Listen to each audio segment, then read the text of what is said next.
வணக்கம். சற்று முன் கிடைக்கப்பெற்ற மிக முக்கியமான செய்தி ஒன்று வெளியாகி உள்ளது.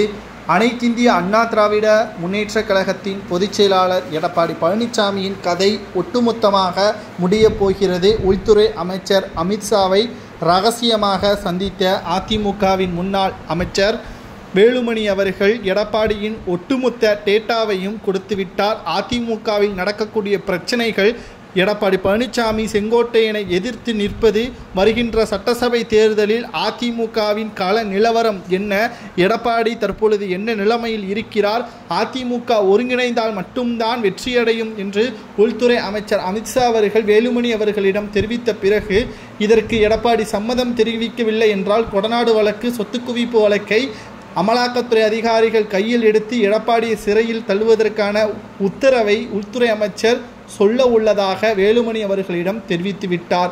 எடப்பாடிக்கு கடைசியாக இருக்கக்கூடியது அதிமுகவை ஒருங்கிணைத்து பாஜகவுடன் கூட்டணி வைப்பது மட்டும்தான். எடப்பாடி பழனிசாமி அவர்கள் அதிமுக ஆளும் கட்சியாக மாறுவதற்கு ஒரு மிக முக்கியமான வாய்ப்பாக இது பார்க்கப்படும். ஏனென்றால் பாஜக இல்லாமல் அதிமுக தனித்து போட்டியிடுவது உறுதியாக செயல்படுத்தப்படலாம். ஆனால் எடப்பாடி ஒன்றும் ஜெயலலிதா கிடையாது என்பதை மறந்துவிடக்கூடாது. மற்றொரு விஷயம், பாஜக இல்லை என்றால் என்ன, விஜய் அவர்கள் இருக்கிறார், அவர்களுடன் கூட்டணி வைத்துக் கொள்வோம் என்று எடப்பாடி பகல் கனவு காண்டு கொண்டிருந்தார். ஆனால் தற்பொழுது தமிழக வெற்றி கழகமும் விஜய் அவர்களது தலைமை ஏற்று எந்த ஒரு கட்சி வேண்டுமானாலும் தமிழக அலுவலகத்திற்கு வரலாம்.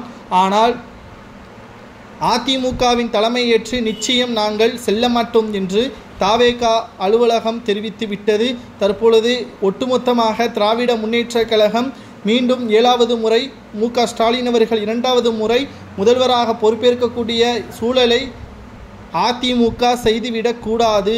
எடப்பாடி ஒன்று அதிமுகவிற்கு ஒத்துழைத்து இருக்க வேண்டும், இல்லை என்றால் அமித்ஷா அவர்கள் கூறுவது போல் சிறைக்கு செல்ல வேண்டும் என்பதுதான் இவர்களது ரகசிய மீட்டிங்காக இருந்துள்ளது. வேலுமணி அவர்கள் எடப்பாடியின் வலது கையாக இருந்துள்ளார். ஆனால் அதிமுகவின் நிலைமை கவலைக்கிடமாக மாறுவதை பார்த்த பிறகு நிச்சயம் எடப்பாடி இருந்தால் இனியும் சரிப்பட்டு வராது என்ற முடிவை எடுத்திருப்பது சரியா தவறா என்பதையும், உள்துறை அமைச்சர் அமித்ஷா அவர்கள் கூறுவது சரியா தவறா என்பதை உங்களது கருத்துக்களை கமெண்ட் வாயிலாக கூறுங்கள். செங்கோட்டையனை பகைத்து கொண்டு எடப்பாடி மேற்கு மண்டலத்தில் வெற்றியடைய முடியுமா என்பதை உங்களது கருத்துக்களை கூறுங்கள். எடப்பாடி பழனிசாமியின் கதை இன்னும் 13 மாதத்திற்குள் முடிவடையும்.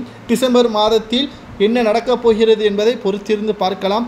எடப்பாடி பழனிசாமி அவர்கள் செய்த நம்பிக்கை துரோகம் அவரது தலையில் மிகப்பெரிய ஒரு இடியாக விழும் என்றும் சசிகலா அவர்கள் கூறியதும் குறிப்பிடத்தக்கது.